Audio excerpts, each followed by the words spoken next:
Hello, my friend. Today I will tell you another long-forgotten legend. Close your eyes and let the magic transport you to Middle-earth. Our journey begins in the twilight of the First Age, when the world still echoed with the songs of its birth, and the mountains remembered the touch of stars. There came a stillness before the storm. It was a silence that draped itself over Beleriand like a shroud of mist, trembling with the weight of things unseen. The rivers murmured low in their beds, the trees stood hushed and waiting, and even the winds that danced over the hills carried a strange and solemn whisper, a name long unspoken in Valinor. He who was once the mightiest of the Ainur had fallen into shadow long ago. His heart turned to fire and iron, his desire bent only on dominion and ruin. From his black fortress of Angband, Morgoth had poured forth hatred like smoke from a forge, darkening the hearts of elves and men, sundering kingdoms, and tearing love from the hands of those who dared to dream. But there are tides in the long story of Arda, and even the slow-moving will of the Valar stirs when the world cries long enough. It was in these days, when hope seemed but a ghost drifting over the fields of loss, that the Valar rose at last from their silence. In the golden halls of Aman, Manwë, High King of Arda, looked to the east, his eyes clouded with grief and fire, and with him stood Eönwë, his herald, whose voice had once commanded the stars. And so the message was given: Morgoth must fall, and all the might of the West would be turned to that end. But this story, dear listener, is not just one of gods and demons. It is also the tale of Elenion, an elf lord of the Noldor, who bore a quiet heart and a blade of light. He had not seen Aman since the days before the exile, when the trees still shone upon the land and the air smelled of untouched dawn. He had wandered through grief and war, across the ruins of Doriath and the ashes of Gondolin. And though his sword had tasted many a battle, he had grown weary, not from fear, but from the burden of memory. Elenion lived now in the hidden valley of Cirith Aelin, a place untouched by war, where the stars still danced in quiet pools and the birds sang without dread. But he dreamed nightly of a silver city crumbling into the sea, of children lost in smoke, and of a shadow that wore the sky like a crown. He would wake with the whisper of a name on his lips, Ariel, his beloved, taken long ago by the flames of Angband. One evening, as the first notes of twilight spread across the valley, Elenion walked alone beneath the willow trees. The light spilled golden through the leaves, and the air was heavy with the scent of earth and rain. He felt a stirring beneath his feet, as though the very ground was drawing breath, and the wind carried to him a voice not heard in an age. "Come forth, flame-bearer," it said. "The hour is upon us." And so he turned, and saw before him a figure robed in silver and crowned in starlight. Eönwë, herald of the Valar. His presence was not loud, not thunderous, but deep and resonant like the echo of a forgotten bell. The very trees bent their branches as he passed, and even the light seemed to move slower around him. "You are called," Eönwë said, "not by kings nor council, but by the will of Arda itself. The war of wrath is begun, and the Valar summon those of heart unbroken." Elenion's hands trembled. He looked to the east where the lands of shadow lay hidden beyond hills and time. "I have no strength left for wrath," he whispered. "Only sorrow remains to me." Eönwë's gaze did not falter. "Then come with your sorrow, for sorrow forged into action is a sword none may turn aside." The stars rose higher, one by one, silent witnesses to fate. And Elenion, though the ache in his heart was a wound that would not close, bowed his head and took up his blade once more. Not for glory, not for vengeance, but for memory. That night, a host unlike any seen since the world was young gathered upon the western shores. Elves of Aman, bright as flame, men of forgotten valor, the Maiar in radiant form cloaked in light. And at the head of them all stood Eönwë, bearing a banner woven from the sky itself, its stars trembling with a will beyond words. As Elenion approached, he saw among them faces from the elder days, warriors once lost, now called back for this final reckoning. Yet even in that sea of might, there was a hush, for all knew this would not be a battle of armies alone. This would be the unmaking of a god. And so they set sail from the undying lands, crossing the great sea beneath a sky heavy with omens. The stars watched, the waves whispered, and the silence between them was filled with the weight of ages. In the distance, across the dark water, Beleriand waited, and so too did Morgoth. The voyage across the sundering seas was not swift, nor was it gentle. The host of the West sailed in vessels not made by mortal hands, ships carved from starlight and moonwood, their sails spun of wind and memory, of the breath of the trees before they withered. The waters that bore them were deep and knowing, moving with a patience older than speech. Beneath their keels, the ocean murmured ancient songs, and at night it gleamed with the glow of submerged constellations, lost stars that had fallen into the sea and chosen never to rise again. Elenion stood often at the prow of his ship, wrapped not in armor, but in a cloak woven of twilight threads, his gaze fixed on the endless horizon that was at once both a promise and a sentence. He did not speak much during those first days of the crossing, for his heart was occupied with reflection, as if every wave that broke against the hull peeled away another layer of himself. Memories surfaced, not in clarity, but as impressions etched in aching color. The silver light in Ariel's eyes before she vanished into flame, the sound of children laughing in Gondolin's courtyards before the towers crumbled, the scent of white lilies blooming beside a stream now lost beneath ash and stone. One evening, as the air turned cool and the stars emerged like tears in the sky, Eönwë came to him, his robes untouched by the wind, his presence like the pause between two great notes of a symphony. He did not speak at first. Instead, he stood beside Elenion in silence, allowing the breath of the world to speak for them both. It was only after the moon had risen fully, bathing the sea in silver sorrow, that Eönwë's voice broke the stillness, as soft as a lullaby spoken at the end of time. "You are troubled, Elenion, not with fear of battle that I can see, but with the question that lies beneath all others. Why fight at all when the world seems already broken?" Elenion did not answer immediately. He felt the wind lift his hair, cool against his brow, as though the sea itself sought to soothe his thoughts. He closed his eyes and let the silence stretch.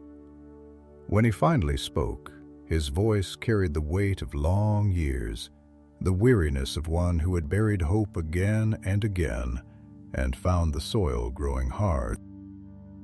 "I fear," he said, and the word did not shame him.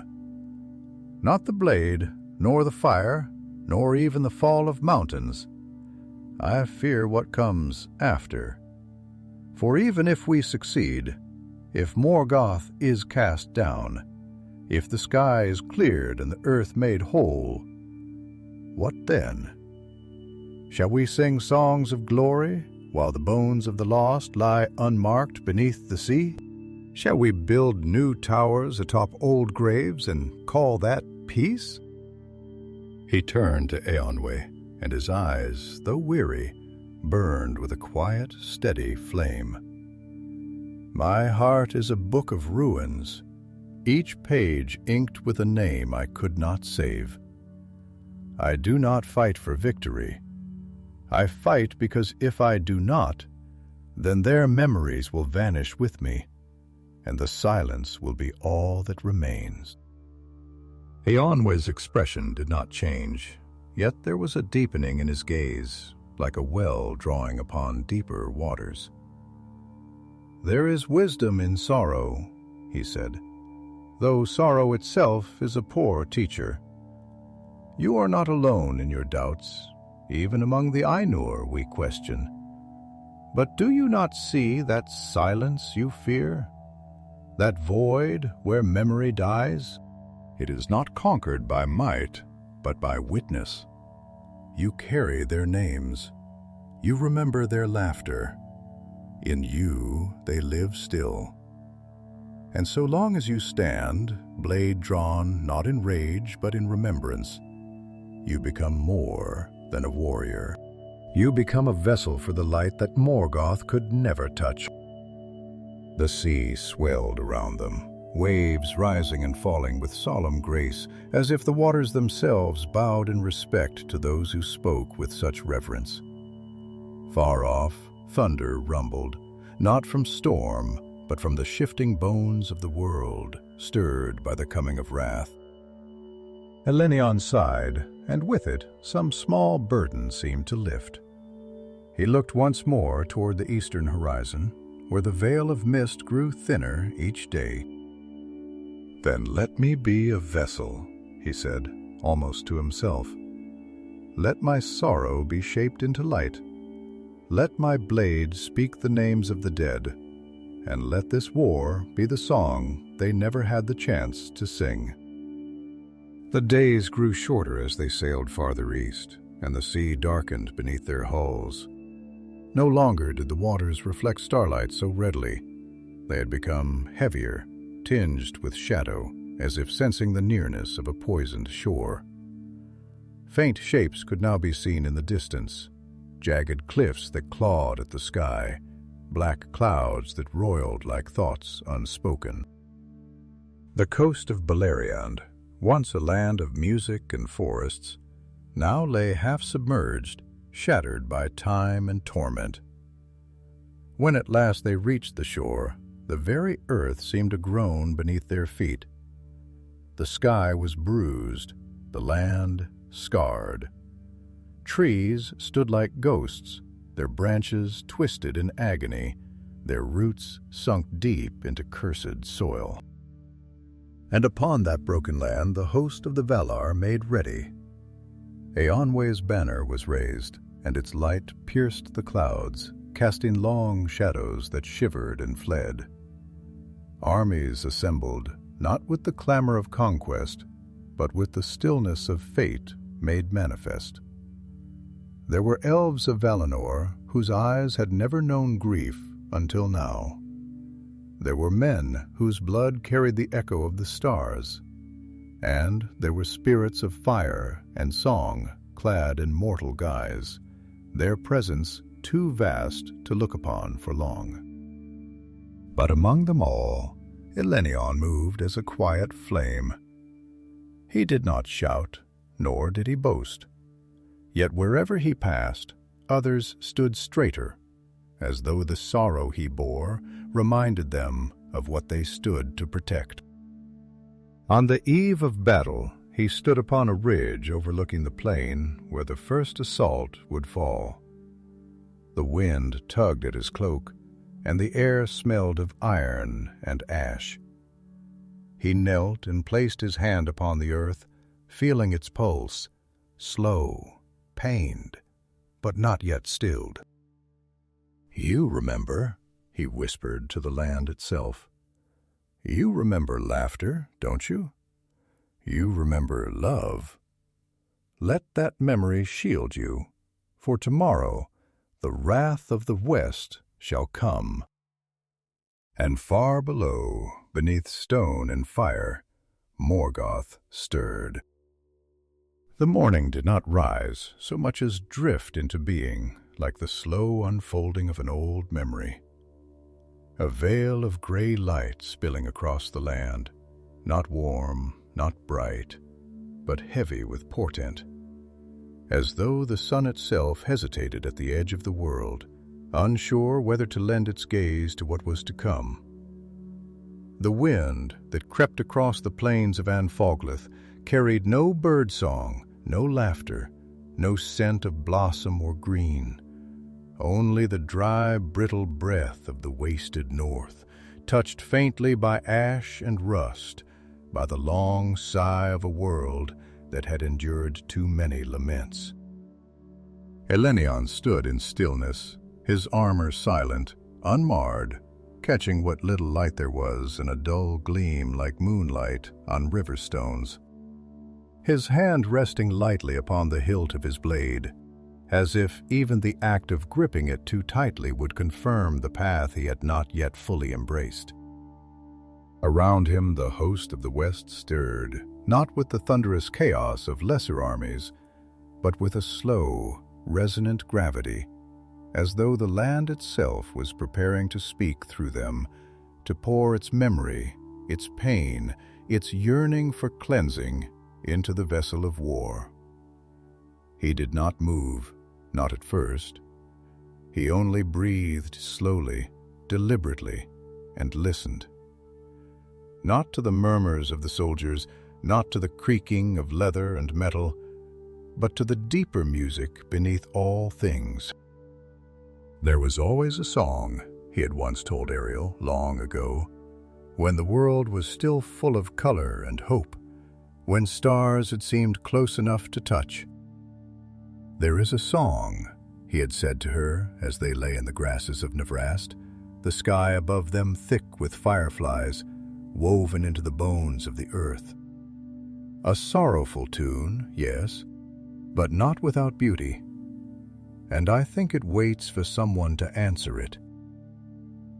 He had not known then that she would be taken, nor that his own voice would one day be shaped by the same grief that haunted the land. "Elenion," came a voice, low and soft, but threaded with iron. It was Culminates, his sworn companion, who had followed him through the burning of Dorthonion and the fall of Nargothrond, who had walked beside him when even the stars had seemed to fade. His hair, once dark as the raven's wing, was now streaked with silver, not from age, but from the touch of fear and shadow too often faced. "You do not speak. Is the silence your prayer or your burden?" Elenion turned slowly, and when he met his friend's gaze, there was a weight behind his eyes. Not despair, but something older, like the knowledge etched into the bark of trees that have weathered 1,000 storms. "Both," he replied after a long pause, his voice quiet but unwavering. "There are things that cannot be spoken without cheapening them, and things that, when spoken, become real in ways we may not be ready for. This silence, it is where I carry the names of the dead." Culminates' brow furrowed, and for a time he said nothing. Then, slowly, he sat beside Elenion, the cold earth pressing into his knees like the hand of memory itself. "Sometimes I wonder," he said, "if we were made to bear this much memory. We carry names as though they are lanterns, but the weight of them is like iron. We fight so that others may forget what we remember, and yet I do not know if I wish to forget. I fear what I would become without my grief." Elenion nodded, and a faint breeze lifted a lock of hair from his brow, touching his skin with a chill of something ancient and unseen. "Grief is the price of having loved something the world could not keep," he said, his voice distant, like a dream remembered at the edge of waking. "And if we lose even that, we become hollow, empty blades wielded by the wind." The sky above them began to change, subtly at first, as if a great eye was opening beyond the clouds. Shadows lengthened unnaturally, and the wind that came down from the north no longer whispered, it moaned. A sound like metal dragged across stone, like the breath of something too vast, too old, and too full of hate to name. The very earth trembled, and a thin crack split the frozen soil beneath their feet, as if the land itself recoiled in dread. A horn sounded, low and long, not harsh, but deep and sorrowful, like the bell of a sunken city tolling from beneath the waves. It came from the rear of the host, yet it echoed through the bones of all who heard it, and even the trees, those few twisted remnants that had somehow survived the long rot of Morgoth's dominion, seemed to flinch, their limbs clawing at the air as though begging to be unburdened. Eönwë stepped forward then, and though he said no word, his banner rose into the wind, and its light cut through the thickening gloom, like the first word of creation uttered again after an age of silence. The ground before them, barren, broken, littered with the ghosts of old battles, shuddered. And far in the distance, beneath the shadow of Thangorodrim's blackened peaks, a darkness moved. Not a cloud, not a shadow of passing storm, but a tide of fire and iron, of creatures malformed by hatred and bent by the will of Morgoth, pouring forth from the gates of Angband with a sound like the breaking of worlds. Elenion rose, drawing his sword with the quiet reverence of a priest unveiling a relic, and for a moment he simply stood, the blade reflecting the banner's light, his eyes fixed on the oncoming ruin. His lips moved, not in a war cry, but an invocation. "Ariel," he whispered, "may your memory be my armor, and your laughter the wind that guides my hand." And the earth, though wounded, seemed to stir at his words. And then, as if some ancient breath long held beneath the weight of ages had been loosed, the war of wrath began. Not with a sudden thunderclap or the clash of metal upon metal, but with the slow, inevitable rising of a tide too vast to be turned, too ancient to be reasoned with, too laden with memory to be stopped. It was as though the world itself, sickened by centuries of silence, had finally begun to scream, not with words, but with storms of flame and light, with the groaning of mountains and the wailing of stone. And in that moment, the earth opened like a wound not fully healed, pouring forth its fury in rivers of smoke and sorrow, in howls that made the wind flinch and the sky tremble. The host of the West moved as a single breath held in the chest of creation, their banners whipping in winds that did not obey the patterns of sky or sea, but moved according to the tremors in the soul of the world. As Elenion ran with the vanguard, his feet barely touching the cracked and ruined ground, he felt not rage, not bloodlust, but a kind of sacred grief that thrummed in the very marrow of his bones, as if every step he took across that desecrated land was a prayer, not for vengeance, but for remembrance. And beneath the sound of blades being drawn and the stamping of hooves and boots, there was that deeper song again, that undercurrent of mourning and memory, as if the earth itself sang through them, urging them not to destroy, but to redeem. At first it was the lesser things that met them. Wargs and trolls, orcs twisted beyond recognition by the ancient malice of their maker. They came howling across the plain, eyes glinting with the kind of hunger that is born not from need, but from a deeper emptiness, from the knowledge that they were made not to live, but to consume and be consumed. But these creatures, for all their terror, were like sparks flung from a burning branch compared to what loomed behind them. For even as Elenion's blade struck true, singing through the neck of a charging beast, and sending it crashing into the dust with a final cry that echoed like the breaking of glass, he could feel it. A deeper presence, a pressure on the soul, like a great thought half-formed and poisonous, looming behind the eyes of the world. The sky dimmed then, not with the coming of night, but with the rising of smoke and shadow. Tendrils of darkness that reached down from Thangorodrim's peaks like fingers of a god who had forgotten how to create and remembered only how to unmake. The light of Eönwë's banner flared defiantly, casting arcs of brilliance across the battlefield.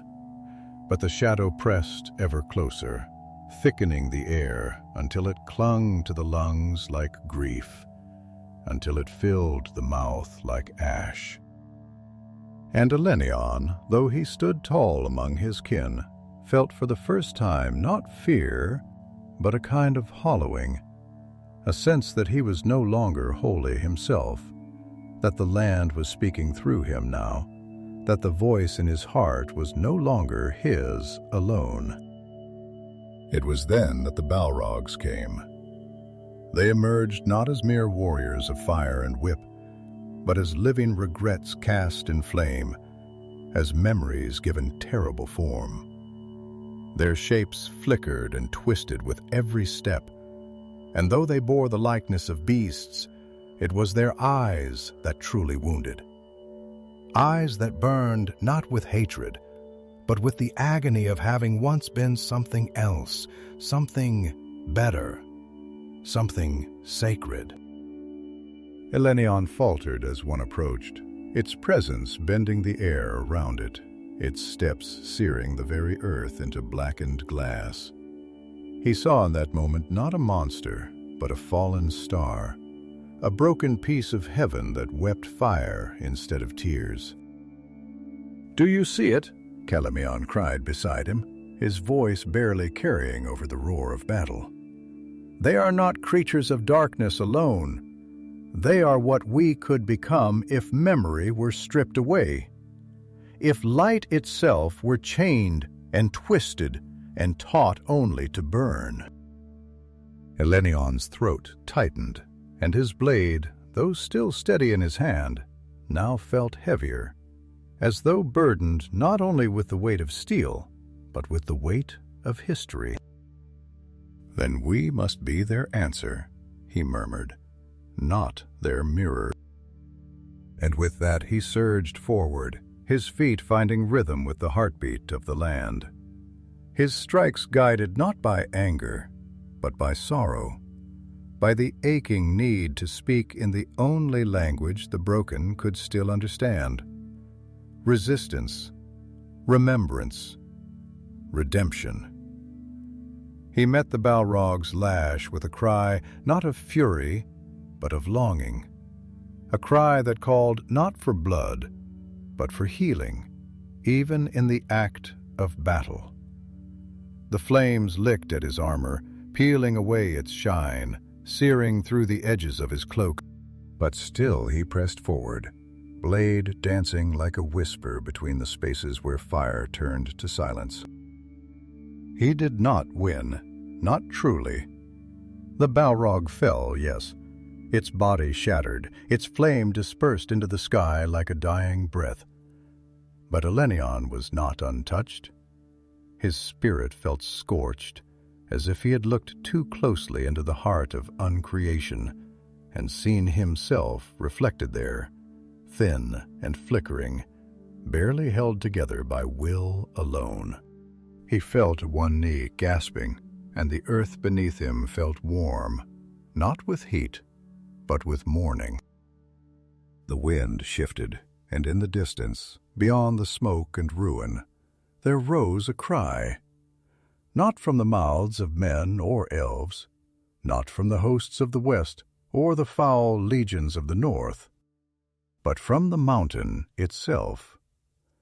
Thangorodrim groaned, a sound like the breaking of time, the shattering of silence.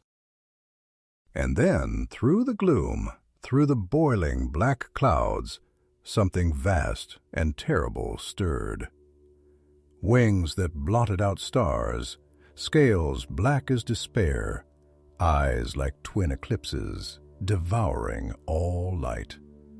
The sky darkened not in mere hue, but in essence, as though some ancient covenant between light and time had been broken, and the heavens themselves recoiled from what now rose to challenge all that still remembered the beauty of stars. Ancalagon the Black, first of the winged dragons, mightiest of all the fell beasts bred in the furnaces of Morgoth's hate, unfurled his wings with a sound like the collapse of mountains, like the closing of a great door upon hope. His coming was not simply seen, but felt, as though the world had drawn in a single terrified breath, and now dared not exhale. He rose from the broken peaks of Thangorodrim like a shadow given breath, like the final thought of a dying god. And with each beat of his monstrous wings, the clouds turned red with fire, and the air grew heavy with despair. Elenion stood transfixed, his blade still dripping with the remnants of flame, the echo of the slain Balrog still pulsing through his limbs like a storm's aftershock. He looked upward, not as a warrior gauges an enemy, but as a child watches a nightmare cross into waking, powerless to blink it away. The dragon's body moved like a continent uprooted, each scale a mountain of obsidian, each claw long enough to pierce cities. And his breath, his breath was not mere fire, but a sorrow so ancient, so complete, it seared the spirit as much as flesh. When Ancalagon roared, it was not a battle cry. It was a lament, a sound too vast for language, a chorus of all things that had ever fallen into shadow, a dirge for lost light. Beside Elenion, Culminates had fallen to one knee, not from injury, but from the sheer weight of dread. His face was pale beneath the grime and smoke, and his voice trembled when he spoke. There are things in this world that should never have been shaped. Things that lie outside the balance, that bear no echo of Eru's song. That is one of them. Elenion did not reply immediately, for his thoughts moved slowly, as if slogging through a mire of grief.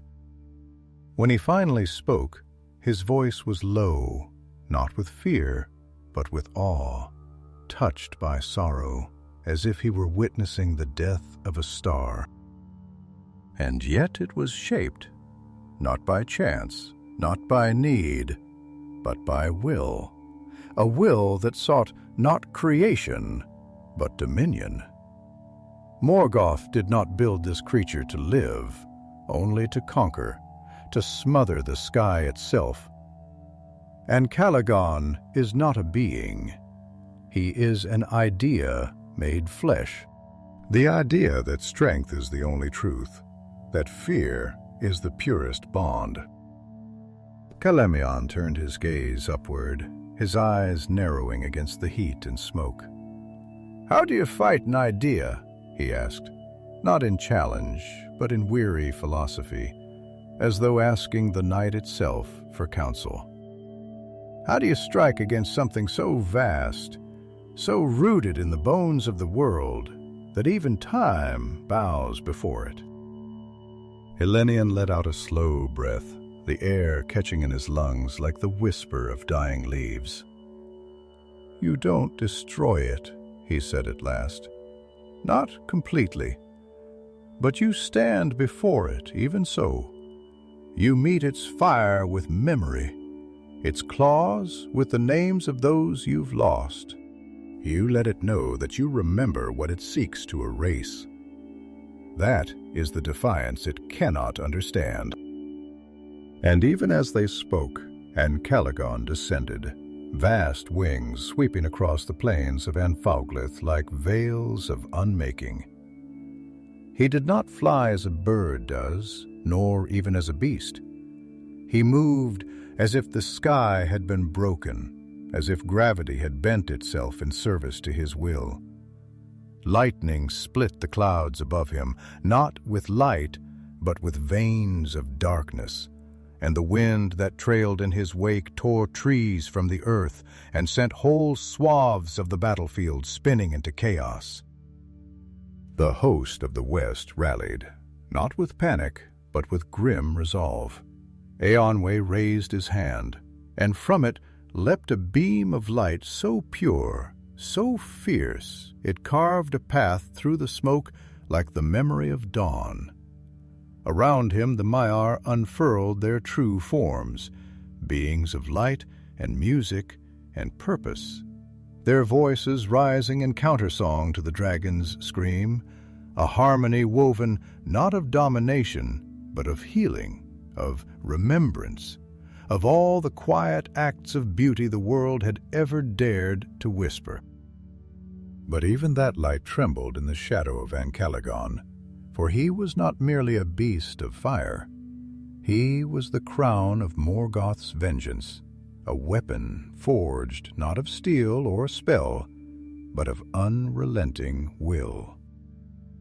As he soared over the battlefield, his breath scorched legions, his wings scattered the lines, and his roar turned courage to silence.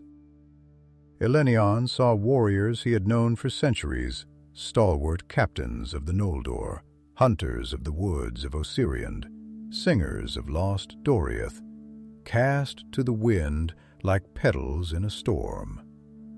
And yet none fled, none turned away. It was not courage alone that held them, nor duty, nor even the hope of victory.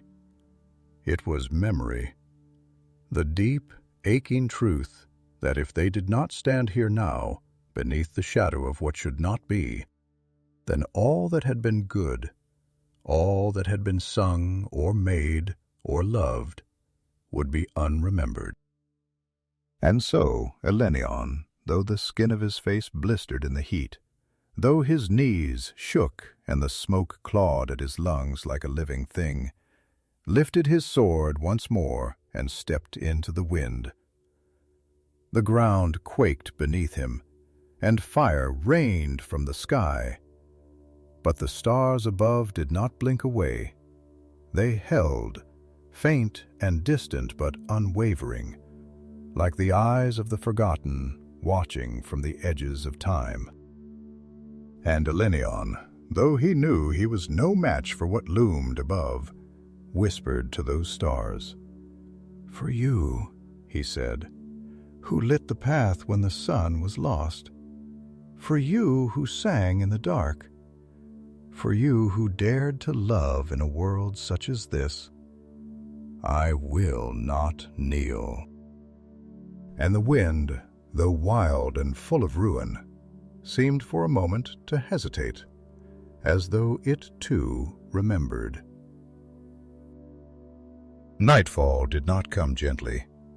It descended not as a curtain drawn with grace, but as a tidal surge of shadow swallowing what light remained in the sky, until even the stars themselves seemed to shrink from the darkness that now reigned.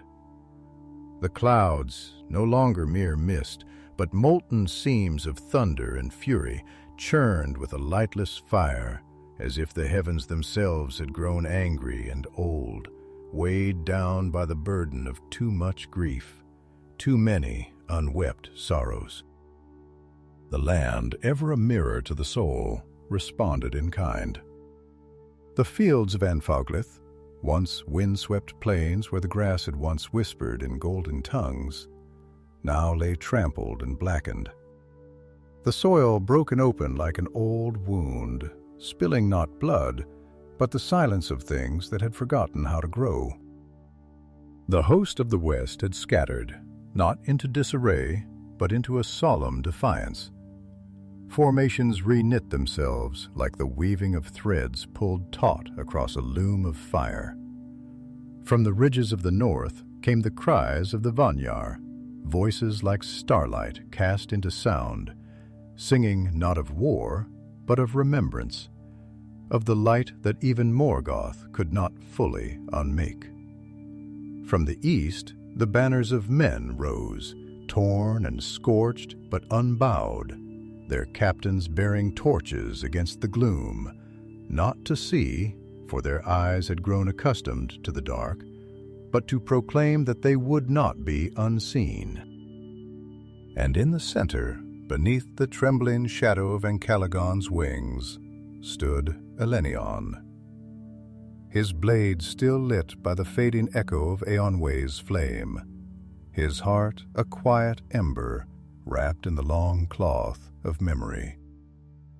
He stood atop a ridge of broken stone, a ruin, perhaps once a watchtower or a burial mound, but now stripped of name and history, reclaimed by fire and time.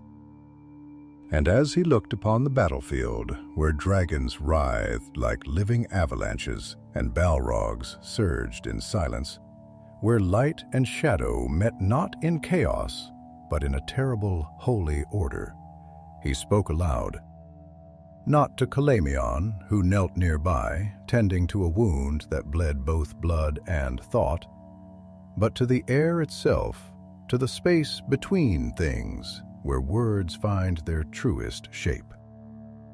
"This is not a battle," he said softly, his voice barely louder than the wind, which now moved as if through the lungs of the dying. "It is a reckoning."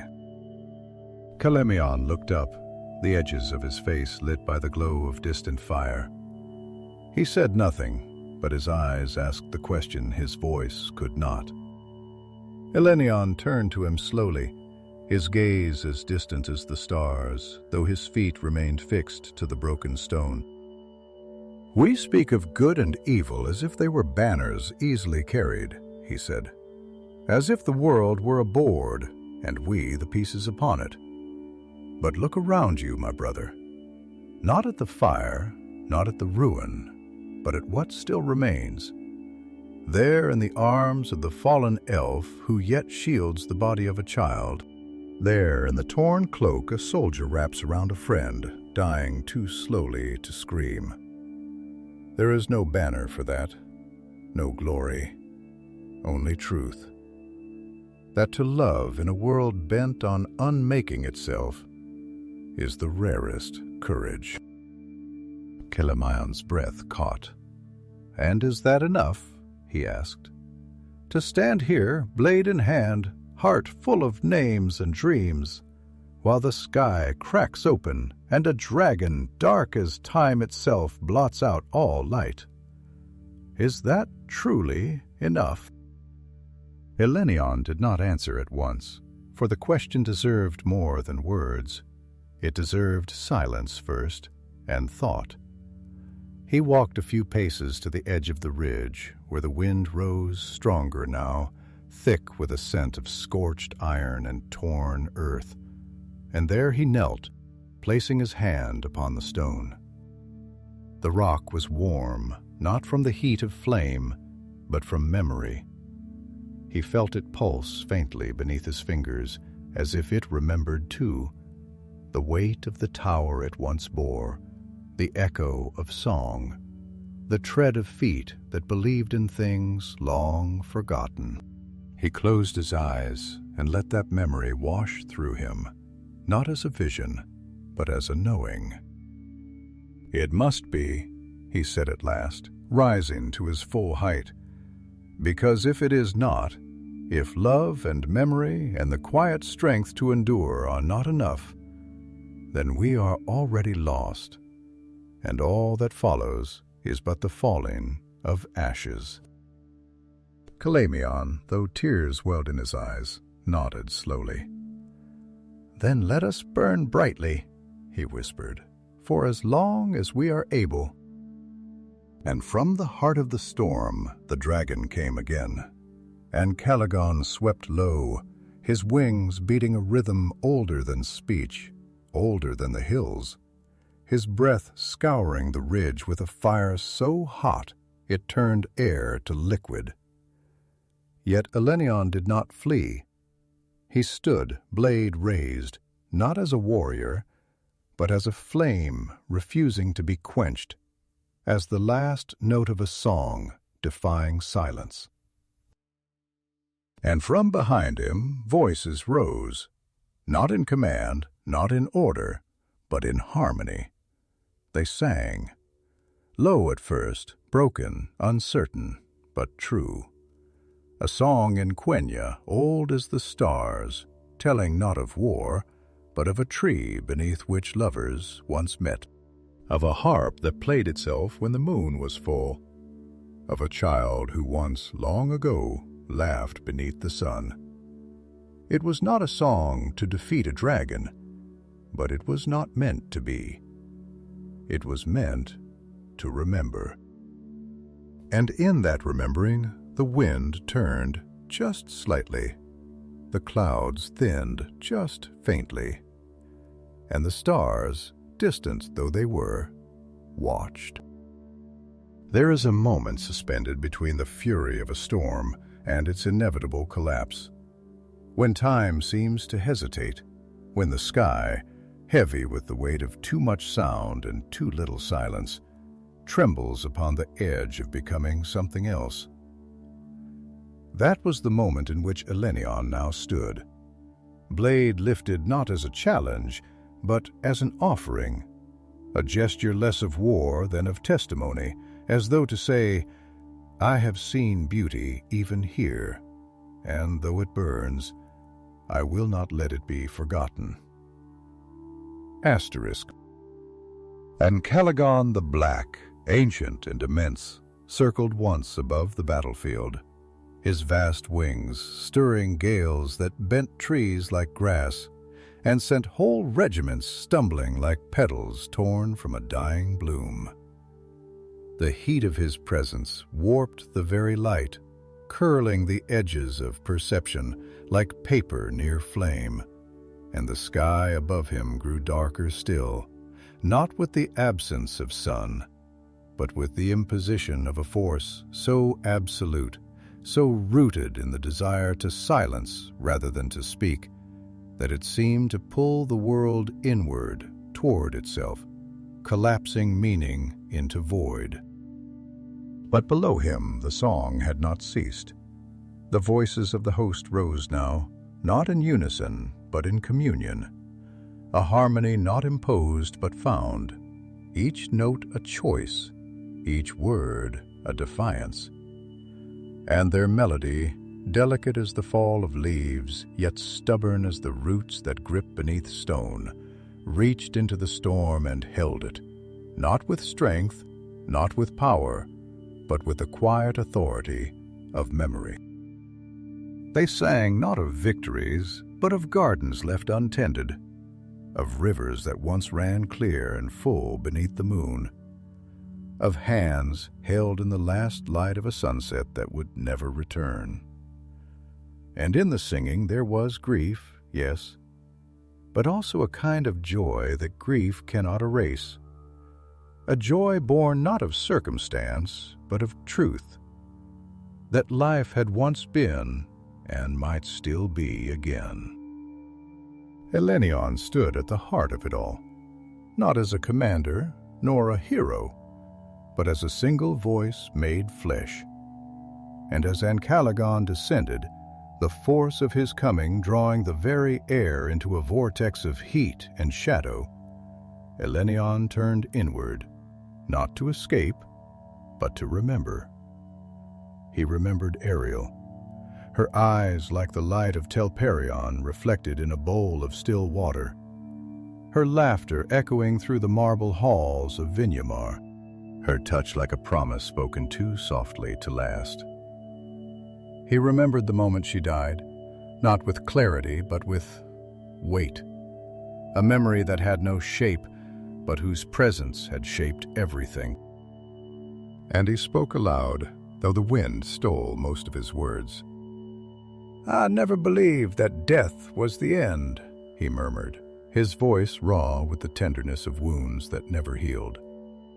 "But I feared so often, so deeply, that memory might be, that the forgetting would be the greater loss, that the world would go on but leave behind what mattered."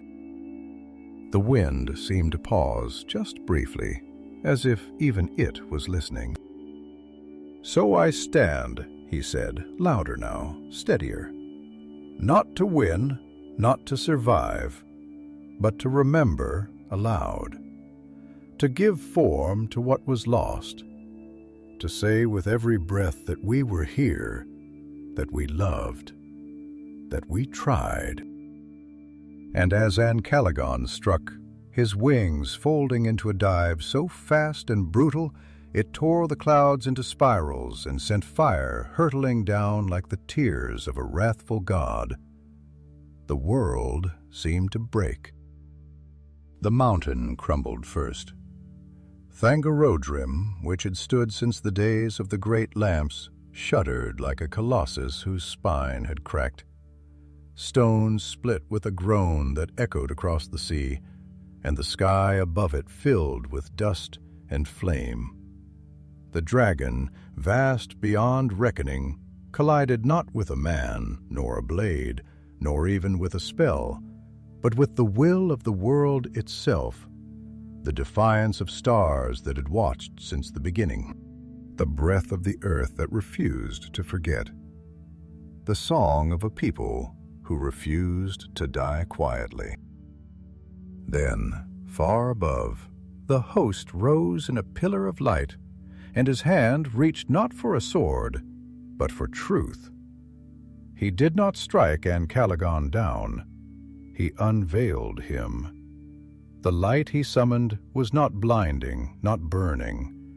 It was clarity made visible, the light of remembrance, the illumination of what lies beneath all hatred. And in that moment Ancalagon's flame flickered, not extinguished, but revealed.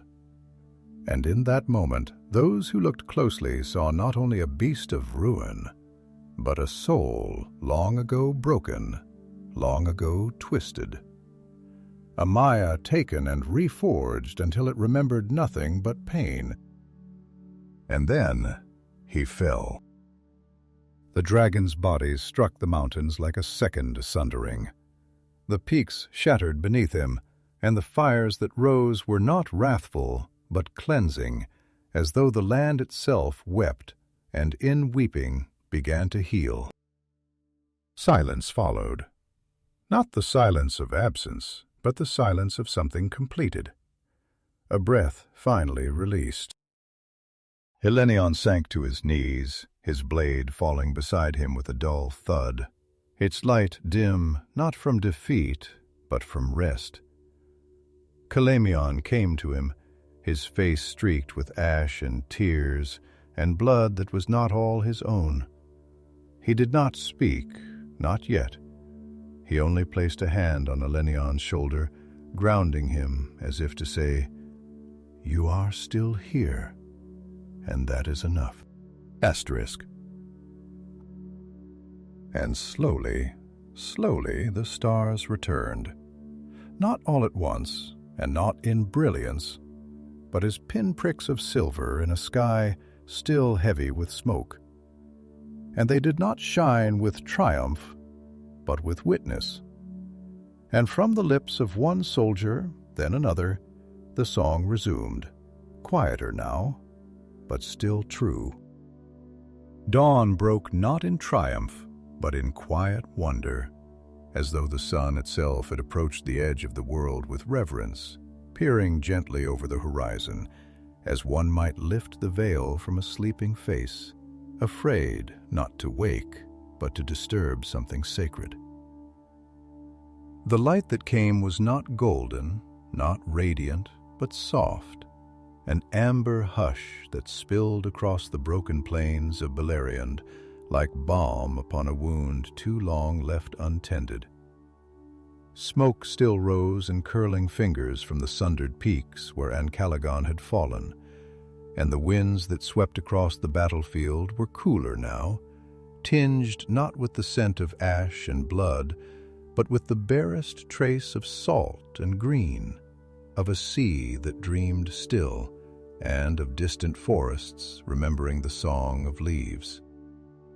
Elenion awoke with the earth beneath his cheek and the taste of stone and sorrow on his tongue. The echoes of his last waking thoughts still warm in the hollow of his mind, like embers cradled in a hearth not yet gone cold. He did not rise at once. Instead, he breathed slowly and let the dawn pass over him as if he were no longer a warrior, but a part of the land itself, another broken remnant rooted and waiting for the sky to remember his name. Around him others stirred, some walking like ghosts, their movements light and unfocused, as if unsure whether they had returned to the waking world or still wandered through the last passages of dream. Others wept without voice, their tears carving clean lines through ash-darkened faces, and a few stood silently, their swords sheathed, not in victory, but in stillness. It was Elenion who came to him once more, his steps slower now, as though the night had laid upon his shoulders a weight not of armor or exhaustion, but of accumulated years, a deep, invisible sediment of memory and mourning that time would never wholly lift. He did not speak at first. He only knelt, his fingers tracing the line of a cracked root that curled up from the broken stone, marveling softly at how, even here, life sought a way to whisper its insistence. Elenion turned his face slightly, his voice rough as gravel smoothed by rain. "Is it over?" he asked. Not as one seeks information, but as one who hopes for permission to release a breath he has held too long. Elenion nodded, his eyes never leaving the earth. "The mountain has fallen. The dragon lies still. Eönwë walks among the wounded, and even the Maiar have quieted. Morgoth has not yet been seen, but his power has broken. Or perhaps it has retreated, like frost that hides in the cracks until summer's full song." Elenion was silent for a long while, the wind brushing past him like a familiar voice just out of reach. And when he spoke again, it was with a kind of wonder, fragile and sharp as a child's first question. "Then, what are we now that wrath is finished?" Elenion's brow furrowed, not in confusion, but in the effort of unfolding the layers of thought his friend's question had awakened. He drew his knees up and rested his chin upon them, his voice low and deliberate, like a story told beside a long burning fire. "That is the question, isn't it? We were blades in the hand of justice. We were memory sharpened into defiance. We bore names like shields and grief like fire. But now the battle is quiet, and the world does not know what to call us." Elenion nodded, closing his eyes against the first rays of sunlight that dared now to touch the horizon. "Do you ever wonder," he said softly, "if we have become too shaped by loss to recognize peace? If we have clung so tightly to the names of the dead that we no longer know how to speak the names of the living?" Elenion looked at him then, and in his eyes there was no answer, only understanding. "Yes," he said, "I wonder it every time I look at the stars and see not beauty, but the echo of those who no longer stand beneath them." They sat there in silence. Two warriors who were no longer called to war. Two voices who had once shouted into the wind and now barely dared to whisper, as if fearing the wind might no longer answer. Around them the battlefield had changed, not erased, not healed, but softened. The fires had died down, the ground no longer quaked with fury, and the air, though heavy with the aftertaste of ruin, now moved with a gentleness that spoke of the world's first uncertain steps toward healing. The bodies of the fallen had not yet been gathered, but already flowers had begun to bloom, tiny, fragile things pushing through cracks in the stone, bright with colors that seemed too innocent for a place such as this. Elenion saw one, pale blue, trembling in the breeze, and reached out a hand toward it, not to pluck, but to feel. His fingers hovered just above its petals, and for a moment he imagined that the flower knew him, remembered him as the land did, recognized him not as a destroyer, but as one who had tried, however imperfectly, to protect what was small and good. "I dreamed last night," Elenion said after a while, his voice softer than the breath of a breeze across a lake. "Not of Ariel, not of battle. I dreamed of a child standing in a field of barley, laughing as the wind passed through her hair. She was not anyone I knew. She may not even have been real. But she laughed, and I think that may be the most sacred sound I've ever heard." Elenion smiled, a slow, tired smile, as though even the act of joy had become a kind of labor, but a worthy one. "Then perhaps," he said, "we are not so broken. Not if we can still dream of laughter." Elenion looked to the east, where the sun had risen fully now, casting long shadows that no longer seemed ominous, but holy. "The world is not healed," he said, "but it remembers how." And in the distance, where the ruins of Angband smoldered beneath the fallen weight of Thangorodrim's bones, the wind changed. It no longer smelled of sulfur and steel. It carried the faint scent of salt and pine, and something older still, something that felt like the breath of the sea when the stars are clear, something that felt like home. And so the earth at last began to settle, not with a great sweeping of wings or a chorus of celestial music, but with the slow exhalation of a world that had held its breath for far too long. In their absence, the sky returned. Not in their absence, the sky returned. Not entirely blue, not yet, but hued with the tentative silver of healing, a softness that seemed to ask for permission before casting light upon a land not yet ready to be beautiful again. The wind no longer screamed or burned. It wandered, aimless, thoughtful, bearing the scent of damp soil and distant seas, of things buried but not gone, things broken but still breathing. The plain of Angband, long scarred by the tread of dark hosts and the fire of dragon flight, bore the signs of something almost sacramental.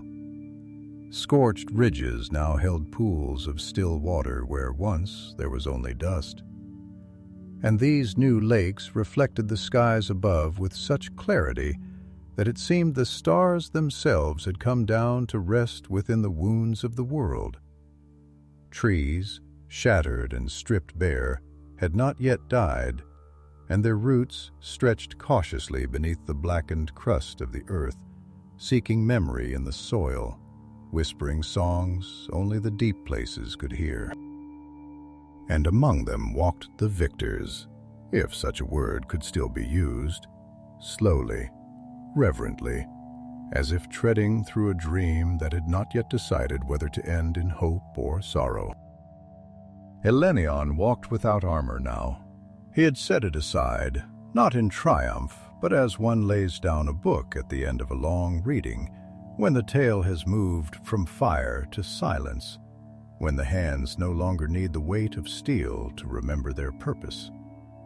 He wore a simple tunic marked still with soot and blood, and in his hand he carried not a blade, but a staff of driftwood found by the shore, smoothed by time and tide, a thing that had once been lost and now was held with care. His eyes, though ringed by weariness, had softened, not in defeat, but in the quiet that comes after understanding. For though the war was ended, the grief remained. And grief, he had learned, was not a wound to be healed, but a presence to be honored, a companion that would walk with him into whatever came next. By his side walked Elenion, and they spoke little at first, for silence had become a language between them more intimate than speech. But as they crested a low hill where the grass had begun impossibly to green again, Elenion paused, and his gaze turned not to the horizon, but to the hollow between two stones where a single flower had bloomed. It was white, not pure like snow, but shaded with the softest blue at its edges, like the wing of a dove seen in twilight. "It is strange," he said, his voice quiet but clear, "how the smallest things carry the weight of everything. That flower will not be named in the songs. No tale will be told of its blooming. And yet I look at it and feel not joy, perhaps, but something adjacent, something truer, as if it knows more of healing than I ever could." Elenion sat beside him, his hands clasped loosely in his lap, his eyes scanning the horizon where the mountains of the west shimmered faintly like memories made manifest. "Perhaps," he said, "it is because the flower asks nothing of us. It demands no oaths, no glory. It simply lives, and in living, it forgives the world." Elenion smiled faintly, the gesture not wide, but deep. "Do you think the world forgives us?" Elenion took a long breath before answering, as if the question required him to feel the answer in his bones before daring to speak it aloud. "I think," he said, "that the world remembers, and remembrance is the first form of forgiveness. It does not forget the wounds we gave it, but it allows us still to walk upon it, to see beauty rise from the ashes we left behind. Perhaps that is the world's way of telling us, you are not cast out, you are not finished. There is more to be done." Elenion looked to the west then, to where the sea glittered like a mirror fractured into 1,000 pieces of light, and he thought of Valinor, not as a place, but as an idea, a longing folded into the soul like a song whose chorus one has forgotten, but still hums, hoping the notes will return. Eönwë had summoned many to return, to board the ships and pass into peace, into the lands where sorrow did not walk, where the light was never tired, never dimmed. But Elenion knew in that stillness that his place was here. Not because he feared peace, nor because he loved the pain of memory, but because he felt in the trembling earth beneath his feet and in the breath of the flower between the stones that this wounded world had need of those who remembered both the fire and the garden. That healing was not an act of distance, but of presence. That to remain was to serve not glory, but growth. "I will not go," he said at last, and his voice was no louder than the wind. But it carried all the weight of his years, all the names he bore within him, all the stories etched into his hands. "Not because I love the ruin, but because I have seen what may rise from it." Elenion said nothing at first. Then he reached into the pouch at his side and pulled forth a seed, small, dark, unremarkable, and pressed it into Elenion's palm. "Then plant this," he said. "Let it grow, and teach the wind a new song." And so they began, not again, but anew. They walked not as soldiers, but as stewards, planting as they went, stone by stone, memory by memory, not seeking to rebuild what was lost, but to create what had never yet been. A world shaped not by wrath, but by wisdom, not by war, but by the quiet, defiant beauty of those who choose to stay, to nurture, to remember. And far above them the stars turned, not in judgment, but in blessing.